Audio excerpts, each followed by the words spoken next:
বন্ধুরা, যখন বিশ্বের সবচেয়ে বড় সামরিক শক্তিকে তাদের গোলাবারুদের জন্য ভারতের দরজায় কড়া নাড়তে হয়, তখনই বুঝতে হবে যে বিশ্বের পাওয়ার সেন্টার বা ক্ষমতার কেন্দ্র সত্যি পরিবর্তিত হচ্ছে। আমেরিকা, যারা দশকের পর দশক ধরে নিজেদের বিশ্বের সবচেয়ে বড় অস্ত্র রপ্তানিকারক আর সবচেয়ে শক্তিশালী দেশ হিসেবে দাবি করে এসেছে, আজ তাদের ভারতের কাছে থেকে 60,000-এরও বেশি এমটি সেল কেসিং এবং ফিউজকে নিতে হয়েছে। এই খবরটি যতটা আশ্চর্যজনক, ততটা আমাদের গর্বে ভরে দেওয়ার মতো। আজ এই পুরো গল্পটা শুরু থেকে বুঝবো, প্রতিটি স্তরকে আমরা উন্মোচন করব এবং এটাও জানবো যে ভারত এই কাজটা কিভাবে করলো, যে আন্তর্জাতিক নিয়মের লঙ্ঘন হয়নি এবং ভারতের নিরপেক্ষ ভাবমূর্তিও কোনো আঁচ আসেনি।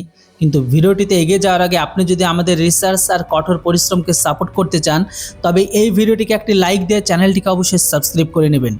এবার প্রথমে সেই ক্ষেপণাস্ত্রটি বা প্রেক্ষাপটটি বোঝা যাক। প্রেক্ষাপটটিকে বোঝা যাক যা এই পুরো পরিস্থিতিতে তৈরি করেছে। মধ্যপ্রাচ্যে যে যুদ্ধ চলছে না, তা আমেরিকার সামরিক সরবরাহ শৃঙ্খলের সাপ্লাই চেনের ওপর অত্যন্ত গভীরভাবে প্রভাব ফেলেছে। আমেরিকার কাছে 155 মিলিমিটারের কামানের গোলার যে বিশাল মজুদ ছিল, তা এই সংঘাতের মধ্যে দ্রুত শেষ হচ্ছে, যে মার্কিন প্রতিরক্ষা বিশেষজ্ঞরা অবাক হয়ে যাচ্ছেন। আগে আমেরিকার কাছে 30 লক্ষেরও বেশি কামানের গোলা মজুদ ছিল, কিন্তু এখন পরিস্থিতি এমন হয়ে দাঁড়িয়েছে যে প্রোডাকশন টু কম্বাট, উৎপাদন থেকে সরাসরি যুদ্ধক্ষেত্র হয়ে গেছে।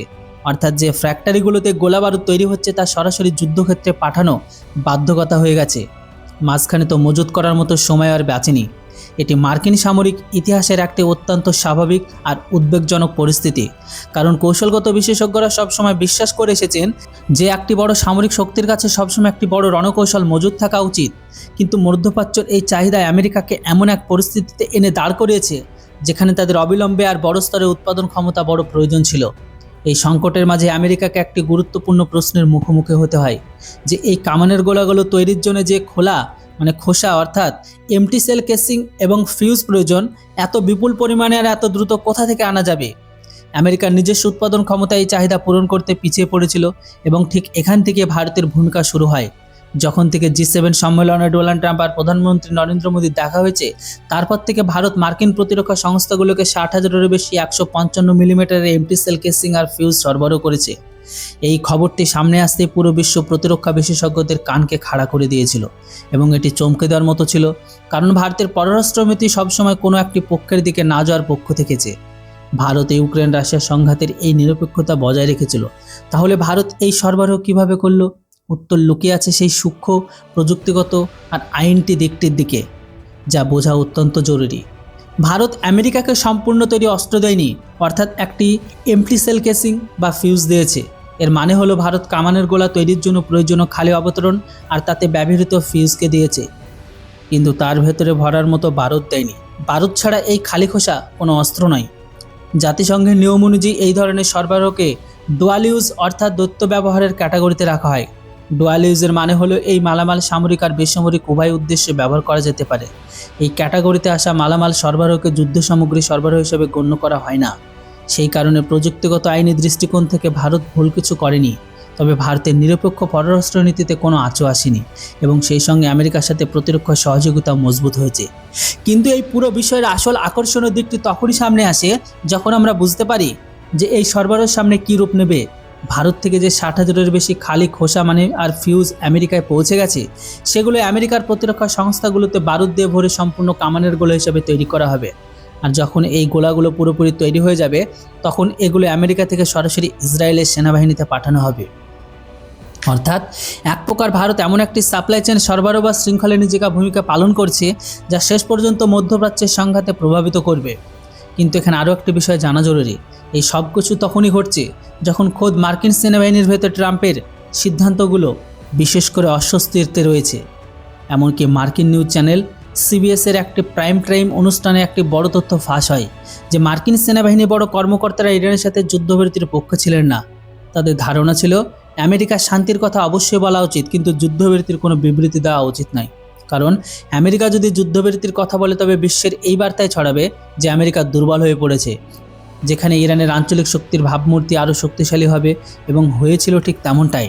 ট্রাম্প হয়তো নিজের অহংকারে আমেরিকা জয়ের দাবি করে থাকেন, কিন্তু বিশ্বজুড়ে সমস্ত বড় বড় মিডিয়া সংস্থাগুলো এই বিশ্লেষণটা করেছে ট্রাম্প কেবল পালিয়ে যাওয়ার একটা পথ খুঁজেছেন। অন্যদিকে ইরান এই যুদ্ধবিরতিকে নিজের জয় হিসাবে তুলে ধরেছেন এবং অভ্যন্তরীণ স্তরে এটিকে একটি বড় রাজনৈতিক সাফল্য হিসেবে বর্ণনা করেছেন। এটি আমেরিকার ভাবমূর্তির জন্য একটি বড় কূটনৈতিক ধাক্কা ছিল। এখন আমেরিকা যে ইরানের ওপর পুনরায় হামলা শুরু করেছে, তা কোথাও না কোথাও এই ড্যামেজ কন্ট্রোলের দিকে চেষ্টা করা হচ্ছে। হ্যাঁ, আমেরিকা দেখাতে চায় যে তারা দুর্বল হয়ে পড়েনি এবং তাদের উদ্দেশ্য আগের মতোই দৃঢ়। কিন্তু এই পুরো টালমাটাল পরিস্থিতির মধ্যে যে বিষয়টি সামনে এসেছে তা হলো এত বড় আর দীর্ঘস্থায়ী সংঘাতে আমেরিকাকে নিজের প্রতিরক্ষা সরবরাহ শৃঙ্খল বজায় রাখার জন্য ভারতের মতো দেশের প্রয়োজন কেন পড়ছে। এটি এমন একটি বিষয় যা ভারতের ক্রমবর্ধমান প্রতিরক্ষা উৎপাদন ক্ষমতার সবচেয়ে বড় প্রমাণ। মাত্র কয়েক বছর আগে ভারত নিজেই বিদেশ থেকে অস্ত্রের যন্ত্রাংশ আর গোলাবারুদ কিনত। আজ ভারতের প্রতিরক্ষা সংস্থাগুলো এতটাই পরিপক্ক হয়ে উঠেছে যে বিশ্বের সবচেয়ে বড় সামরিক শক্তি তাদের প্রয়োজন পড়ছে। এটি মেক ইন ইন্ডিয়া আর আত্মনির্ভর ভারতেরই ফলাফল, যা আজ বাস্তবে দেখা যাচ্ছে। এই পুরো গল্পের আরও একটি গুরুত্বপূর্ণ দিক আছে যা বোঝা প্রয়োজন। ভারত এই সরবরাহ দেওয়ার সময় নিজের কূটনৈতিক চতুরতার পূর্ণ ব্যবহার করেছে। ভারত না তো ইরানের সমর্থন করেছে, না তো কারো বিরুদ্ধে কোনো স্টেটমেন্টকে দিয়েছে। ভারত না তো ইসরায়েলের যুদ্ধকে নিজের যুদ্ধ বলেছে, আর না তো তা থেকে পুরোপুরি যুদ্ধের থেকে দূরে সরে গেছে। ভারত কেবল সেটাই করেছে যা তার জাতীয় স্বার্থ এবং তার প্রতিরক্ষা শিল্পের ক্ষমতার অনুকূলে ছিল। এটা ভারতের স্বাধীন পররাষ্ট্রনীতির আসল শক্তি। আমেরিকা বন্ধু হও, রাশিয়ার তেল কেনো, ইরানের সাথে ব্যবসা করো, ইসরায়েলকেও অসন্তুষ্ট করো না। এটি এমন এক ভারসাম্য যা ভারত দশকের পর দশক ধরে বজায় রেখে চলেছে এবং আজ এই ভারসাম্যই ভারতকে বিশ্বের অন্যতম গুরুত্বপূর্ণ আর অপরিহার্য দেশগুলোর একটি করে তুলেছে। আর একটি আকর্ষণীয় দিক হলো এই পুরো সরবরাহের G7 সম্মেলনে মোদি আর ট্রাম্পের সাক্ষাতের একটি বড় ভূমিকা রয়েছে। প্রতিরক্ষা বিশেষজ্ঞরা মনে করেন যে এই স্তরে প্রতিরক্ষা সহযোগিতা উচ্চ পর্যায়ে রাজনৈতিক সমঝোতা ছাড়া সম্ভব নয়।